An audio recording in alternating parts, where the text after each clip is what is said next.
네, 안녕하세요. 합법 모의고사 77회차 해설 강의 시작하겠습니다. 오늘은 전반적으로 쉬웠죠? 이렇게 아주 낯선 지문도 잘 없었고, 낯선 지문이라고 하면 3번이 약간 낯설긴 했네요. 3번도 답은 쉽게 찾을 수 있었습니다. 문제 1번이요. 행정입법에 대한 설명으로 옳지 않은 것은 동그라미 1번이요. 법령의 위임이 없음에도 법령에 규정된 처분 요건에 해당하는 사항을 불용해서 변경, 바꿔서 정했다. 그럼 그 불용의 규정은 효력이 없죠. 대외적 구속력이 인정되지 않는다. 동그라미 2번이요. 법규 명령이 국법의 위임의 근거가 없어서 무효였는데 나중에 사후의 법 개정으로 위임의 근거가 부여됐다. 그러면 그때부터는 유효한 법규 명령이 되는 거죠. 동그라미 3번이요. 추상적인 법령의 지정 여부는 그 자체로서 국민의 구체적인 권리 의무에 직접적인 변동을 초래하는 것이 아니다. 처분성이 없죠. 그렇기 때문에 처분의 부작위를 대상으로 하는 부작위, 위법 확인 소송 대상이 될 수 없죠. 다만 여러분, 만약에 이 입법 부작위가 진정 입법 부작위다. 그러면 공권력의 불행사를 모아서 헌법 소원이 가능할 수는 있고, 그 다음에 부작위에 의한 직무상 의무의 불이행이기 때문에 국가배상 청구 소송의 대상이 될 수도 있겠죠. 자기 의무 위반을 이유로 한 국가배상 청구 소송 대상이 될 수도 있어요. 동그라미 4번이요. 행정처분이 법규성이 없는 내부 지침 등의 규정이 위배된다. 그것만으로 처분이 위법하게 되는 거 아닙니다. 동그라미 4번 제가 코멘트 달아놨는데 보시게 되면은 행정처분이 행정규칙이 위배된다고 했을 때 그 위배됐다는 것만으로 곧바로 위법한 것도 아니고요. 행정규칙을 또 준수했다고 해서 곧바로 적법하게 된 것은 아닙니다. 만약에 행정처분이 행정규칙이 위배되는데 만약에 이걸 위법하다고 하기 위해서는요. 행정의 자기구속성이라는 별도의 법리가 적용돼야 되겠죠. 곧바로 처분이 위법하게 되는 건 아니다. 문제 2번이요. 갑은 A구청장으로부터 식품위생법 관련 규정에 따라서 적법하게 유흥접객업 영업허가를 받아서 영업을 시작했대요. 영업을 시작한 지 1년이 지난 뒤에 갑의 영업장을 포함한 일부 지역이 새로이 적법한 절차에 따라 학교환경위생 정화구역으로 설정되었다. 그럼 뭐 일단 영업을 할 수는 있다고 하더라도 여러 가지 제한이 많겠죠. A구청장은 갑의 영업이 관할 학교환경위생 정화위원회의 심의에 따라 금지가 되는 행위로 결정했다는 이유로 이거 영업을 못하게 만드는 거래. 청문을 거친 후에 갑의 영업 허가를 취소했다. 뭐 룸사롱 이런 데인가 보죠. 갑은 A구청장의 취소 처분이 위법하다고 주장하면서 영업 허가 취소 처분에 대한 취소송 제기했다. 이에 대한 설명을 옳지 않은 것은 동그라미 번. A구청장의 갑에 대한 영업허가 취소는 학교환경위생 정화구역 지정이라는 후발적인 사유가 발생했음을 이루하는 강학상 철회에 해당하죠. 맞는 말. 동그라미 뭐냐. A구청장은 갑에 대한 영업허가 허가권자로서 원처분 권한 포함 설이죠. 철회권도 갖고 있죠. A구청장은 갑의 영업허가를 철회함에 있어서 그 근거가 되는 법령이나 취소권 유보의 보관 등을 명시해야 되겠죠. 슬래시 하신 맞죠. 뒷부분 틀렸죠. 피처분자가 처분 당시 그 취지를 알고 있었다거나 나중에 알게 됐다고 할지라도 이유지시는 행약할 수 없습니다. 여전히 이유지시 의무 위반을 이유로 한 절차상 하자가 존재하는 거예요. 동그라미 4번. 갑에 대한 영업허가를 철회하려면 중대한 공익상의 필요. 이거 이익형량 하란 얘기잖아. 지금 영업한 지 1년밖에 안 되는데 여러분 영업허가가 철회가 돼요. 그럼 이 사람은 투잡이 날리는 거란 말이죠. 그로 인한 사익의 침해와 달성하려는 공익 간의 이익형량이 필요하다는 얘기예요. 문제 3번이요. 행정행위에 대한 설명으로 옳은 것은 동그라미 1번. 행정행위는 법적 행위이므로 맞죠. 이 법적 행위라는 게 뭐예요? 법률 효과를 발생시키는 행위라는 얘기죠. 권리 의무에 영향을 미치는 법률 효과를 발생시키는 행위인데 뒤에 나와 있는 행정청이 도로를 보수하는 행위는 뭐 도로를 보수한다? 사실행위죠. 사실행위. 그리고 도로 보수가 무슨 상대방의 의사에 반하에 이루어지는 건 아니잖아. 도로 보수나 청소 이런 게 비권력적 사실행위예요. 따라서 처분성이 없죠. 행정행위가 아니다. 동그라미 2번이요. 행정행위는 당의 행위로서 직접 법적 효과를 가져오는 행위이므로 역시 슬래시 하시면 앞단 맞죠? 행정청의 건축허가 신청을 반려하는 행위? 예, 건축허가 거부 처분이죠. 건축허가의 거부 처분이니까 처분성이 있죠. 동그라미 3번이요. 행정행위는 국민에 대해서 법적인 효과를 발생시키는 행위이므로 역시 앞단 맞죠? 귀화 신청인에게 귀화를 허가하는 행위는 강학상 특허죠. 행정행위 맞죠. 행정행위 종류 중에서도 무엇에 해당합니까? 하화면 특인데 확공통수 특이죠. 형성적 행정행위죠. 동그라미 4번이요. 행정행위는 공법상 행위이므로 그쵸 맞죠. 이게 처분성이 없는 공법상 행위라는 얘기가 아니라 공법관계에서 이루어진 행위라는 거 맞단 얘기예요. 행정청이 특정인에게 어권과 같이 사건의 성질을 가지는 권리를 설정한다. 권리 설정이니까 특허죠. 특허의 대상이 되는 권리는 공법상 권리일 수도 있고 사법상 권리일 수도 있어요. 권리 설정한다? 남들은 못하는 걸 너만 할 수 있도록 해주는 거니까 강학상 특허죠. 4번이요. 확약에 대한 설명으로 가장 옳지 않은 것은 동그라미 1번. 행정절차법은 확약에 대한 명문의 근거 규정을 두고 있죠. 행정절차법의 규정 대상은 여러분 처신, 확공, 개입, 행지 이렇게 알고 있잖아요. 동그라미 2번. 판례는 어권 면회 선행은 우선선 이결정. 확약이죠. 확약의 처분성은 부인되죠. 동그라미 3번이요. 확약을 행한 행정처는 약속이죠. 확약의 내용인 행위를 해야 될 자기구속적인 의무를 지니며 상대방은 행정청에 그 이행을 청구할 권리를 가진다. 만약에 확약을 불이행하면요. 상대방은 신뢰보호 원칙을 주장할 수 있는 겁니다. 그래서 만약에 자기구속적인 의무가 아니라 법적인 의무다, 법적 구속력이다. 그러면 틀린 질문이 될 겁니다. 동그라미 4번이요. 확약이 있은 뒤에 사실적 법률적인 상태가 변경되었다면 그와 같은 확약은 행정청에 별다른 의사 표시 없이 실효된다. 맞고요. 다만 이때 여러분 실효되었다는 점에 대한 통지 자체는 필요합니다. 5번이요. 판례 입장으로 옳은 것은 동그라미 1번. 사인이 공공시설을 건설한 후 고속도로를 생각해보세요. 제3경인고속도로가 이런 방법으로 만들어졌거든요. 국가 등의 기부 체납해서 공물로 지정하고 공물 여러분 4글자로 바꾸면 뭐 행정재산이죠. 그 대신 그자가 일정한 이윤을 회수할 수 있도록 일정 기간 동안 무상으로 사용하도록 하는 허가. 이건 특허죠. 강학상 특허에 해당한다. 행정재산이잖아요. 여러분 행정재산의 사용수익 허가는 강학상 특허입니다. 동그라미 2번이요. 부담금 부과에 대해서 명확한 법률 규정이 존재한대요. 그럼 여러분 부담금은 침익처분이죠. 침익처분인데 뭐 명확한 법률 규정이 존재한다면 법률 유보 원칙에 반하지 않죠. 그럼 그 법률 규정과 별도로 반드시 부담금관리기본법 별표, 그 별표는 일종의 부록이죠.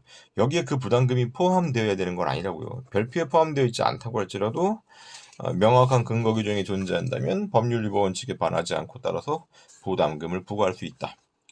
동그라미 3번 첫 번째 줄에 지위승계 신고니까 지위승계에다가 원대를 쳐볼까요?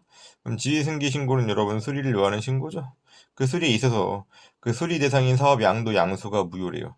이걸 이유로 막바로 신고 수리 처분에 무효 확인을 구할 법률상의 이근이 있죠.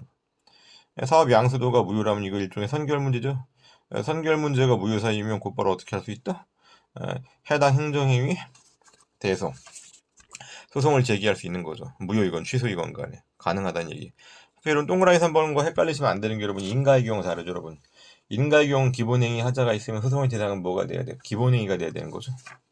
인가 이외 다른 행정행위는요 일종의 기본행위, 그러니까 해당 행정행위 대상이 되었던 기본되는 행위의 하자가 있음 이유로 행정행위의 취소나 무효 확인을 구할 수 있어요. 인가의 경우에만 다르다. 동그라미 4번이요. 공익사업을 위한 토지 등의 취득 및 보상에 관한 법률사항, 사업 시행자에 의한 이주대책 수립 실시 및 이주대책의 내용에 대한 규정. 이건 토지보상법상 이런 규정이 있대요. 당사자 합의에서 그 적용을 배제할 수가 없습니다. 만약에 그 사업 시행자가요, 그 해당 이주대책의 내용에 대해서는요, 재량이 인정되는 거예요. 그럼 당사자와 합의해서 너는 뭘 원하니 이런 식으로 해당 그 이주대책의 내용을 결정할 수는 있지만 이주대책 자체에 대한 것은 분명히 토지보상법에 규정되어 있기 때문에 이주대책 자체를 배제할 수는 없다는 얘기예요. 9번 보겠습니다. 행정지도에 대한 설명으로 옳지 않은 것은 여러분 행정지도는 비권력적 사실행위이기 때문에 구속력이 없어요. 동그라미 1번. 행정기관은 상대방이 행정지도에 따르지 않았다는 이유로 불이익조치를 하면 안 되는 거죠. 이거 불이익조치 금지라고도 부르고 사후적 임의성이라고 부르는 거죠. 사전적인 임의성은 뭐였어요? 부당강요 금지. 동그라미 2번. 행정 절차에 소요되는 비용은 행정 절차니까 당연히 행정청이 부담해야 되겠죠. 여러분들이 세금 왜 내요? 제가 세금 왜 냅니까? 이 행정청이 행정 절차에 소요되는 비용을 부담하도록 하는 거죠. 동그라미 3번이요. 행정지도의 상대방이 당의 행정지도의 방식, 내용 등에 대해서 행정기관에 의견을 제출한다. 여러분 의견 제출권은요 어떠한 경우에도 인정되는 겁니다. 침입처분에 대해서 사전 통지랑 의견 청취 절차 이거 얘기하는 게 아니라 모든 행정작용에 대해서 국민에게는 의견 제출권이 있습니다. 다시 한번 뭐라고요? 모든 행정작용에 대해서 상대방인 국민에게는 의견 제출권이 있다고요. 동그라미 4번. 행정지도는 목적 달성에 필요한 최소한도에 그쳐야 된다. 이거 비례 원칙에 대한 설명이죠. 7번이요. 행정 절차법상 처분의 이유 제시. 처분의 이유 제시는 처분이 일반에 적용되는 거죠. 동그라미 1번. 행정청은 처분을 할 때 원칙적으로 당사자에게 그 근거와 이유를 제시해야 된다. 오케이죠. 원칙적으로 처분 일반에 대해서 동그라미 2번이요. 신청 내용을 모두 그대로 인정한다. 그럼 생략할 수 있는 것이죠. 7번 동그라미 2번과 관련돼서 여러분 그 이유제시의 생략 사유 한번 보세요. 커멘트 보시란 얘기죠. 그럼 7번 동그라미 2번 경우에 신청 내용을 모두 그대로 인정. 그 다음에 단순 반복 경미 상대방이 알 수 있는 경우. 긴급한 경우. 이때는 이유제시 생략이 가능합니다. 동그라미 2번과 3번은 같은 내용, 같은 법조문으로 물어보겠죠. 단순 반복적인 처분 또는 중대한 처분. 이 말도 안 되지. 경미한 처분이 되는 거죠. 이런 처분으로서 당사자가 그 이유를 명백히 알 수 있는 경우는 이유제시 생략할 수 있다. 동그라미 4번이요. 처분의 이유제시를 생략한 때에도 처분 후 당사자가 요청하는 경우. 뭡니까? 2호 3호죠. 단순 반복 경미, 당사자가 이유를 명백히 알 수 있는 경우 또는 긴급한 경우. 이때는 근거와 이유제시 생략할 수 있는데 신청 내용을 모두 그대로 인정한 경우 말이 엉켰다 그렇죠? 이런 경우에는요. 당사자가 요청하는 경우에는 근거와 이유를 제시해야 돼요. 하지만 신청 내용을 모두 그대로 인정한다. 이거 수익처분에서 영업허가 신청했는데 영업허가 신청한 대로 나온 거죠. 이런 경우 당사자가 내가 왜 영업허가를 받았는지 알고 싶습니다. 라고 물어본 것 자체가 난센스 코민이죠. 그렇기 때문에 신청 내용을 모두 그대로 인정하는 경우에는 당사자가 요청하더라도 근거와 이유를 제시하지 않을 수 있다. 이 내용도 알아놓으시라고요. 동그라미 4번 적어놨죠. 코멘트 보면 이유제시 생략 사유 중에서 2호와 3호의 경우에는 당사자가 요청하면 근거와 이유를 제시해야 된다. 반대석하면요. 1호의 경우에는 당사자가 요청하는 경우에도 근거와 이유를 제시하지 않을 수 있다. 자, 8번이요. 국가배상법에 대한 설명으로 옳지 않은 것은 동그라미 1번. 국가배상법 제2조 1항의 공무원의 직무는 권력작용, 비권력작용 모두 포함하는데 사경제작용은 제외되는 겁니다. 동그라미 2번이요. 영조물의 설치 관리상의 하자로 인한 손해 원인에 대해서 책임을 질 사람이 따로 있다. 그럼 구상 청구할 수 있죠. 만약에 부실 건축이었다. 그럼 부실 건축을 한 건설 회사에 대해서 손해배상 청구할 수 있는 거죠. 동그라미 3번. 국가배상법의 소정에 공공의 영조물이란 국가 또는 지방자치단체에 의해서 공공의 목적에 공유된 유체물 내지 물적 설비, 공공의 영조물, 즉 공물에 대한 개념 정의죠. 국가 또는 지방자치단체가 소유권, 임차권 그 밖에 권한에 기해서 관리하고 있는 경우뿐만 아니라 권한 없이 사실상 관리하고 있는 경우도 포함되는 거죠. 제가 어떤 얘기했어요? 토지 소유주가 관리를 포기한, 방치한 사도. 사인이 땅을 도로로 사용하고 있다 보니까 토지 소유주가 짜증나서 나 몰라 이랬단 말이죠. 그럼 누가 관리합니까? 사실상 해당 지자체가 관리하는 거죠. 그럼 싱크홀 발생하면 누가 떼워야 돼요? 해당 지자체가 떼워야 됩니다. 동그라미 4번이요. 어떤 행정처분이 나중에 항고소송에서 취소가 되었다. 그럼 위법한 행정처분인 건 맞죠. 하지만 공무원의 고의과실까지 모두 인정된 건 아닙니다. 고의과실 여부는 별도로 따져봐야 돼요. 코멘트 자세하게 달아놨습니다. 여러 번 풀기도 했고. 9번이요. 판례 따를 때 적법한 소로 볼 수 없는 건 기업. 무효인 조세부가 처분에 대해서 무효확인 소송을 제기했다. 이게 왜 문제가 되겠습니까? 당연히 적법한 소죠. 물론 확인해서의 보충성과 관련해서도 적법한 소란 얘기입니다. 니은이요. 지방의회 의원의 징계 처분에 대한 취소소송 계속 중 의원의 임기가 만료되었다. 이 사람이 복직은 못되더라도 만약에 이게 여러분 이러면 징계 처분이 파면 해당 제명 의결 이런 거 생각해 보세요. 그러면은 해당 제명된 뒤로부터 임기 만료 시까지 월정 수당이라는 회복되는 부수적인 이익이 있죠. 협의에서의 이익이 인정된다고요. 따라서 적법한 소입니다. 이게죠. 건축법상 이격거리를 고려하지 않은 위법한 건축허가. 원래 이격이라는 게 주택과 주택 사이에서는요. 간격을 떨어뜨려서 줘야 되거든요. 근데 이걸 준수하지 않았다. 그럼에도 불구하고 건축허가가 났다? 그럼 건축허가가 위법한 거죠. 이미 건축공사가 완료되고 건축물의 사용 승인이 내려졌다. 이때 인근 주민이 건축허가 또는 사용 승인의 취소를 구하는 게 무슨 의미가 있겠습니까? 건축허가 취소송 제기하는 경우는 건축공사를 저지하기 위한 건데 이미 공사가 완료됐다니까. 이때 상대방인 인근 주민요.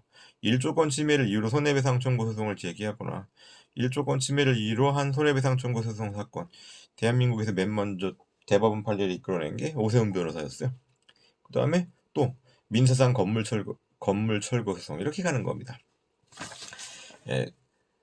더 이상 건축허가 처분의 취소를 구할 소의 이익은 없어요. 그러니까 디귿은 부적법 각하죠. 자, 리을이요.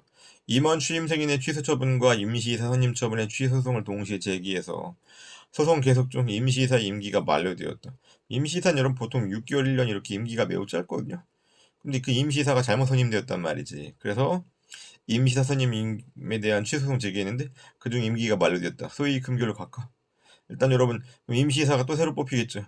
또 잘못되었다. 또 소송 제기했더니 6개월 지나서 소위 각하. 그럼 계속 완전 코미디가 되어버리는 거죠. 소송 제기하면 금방 임기가 만료돼.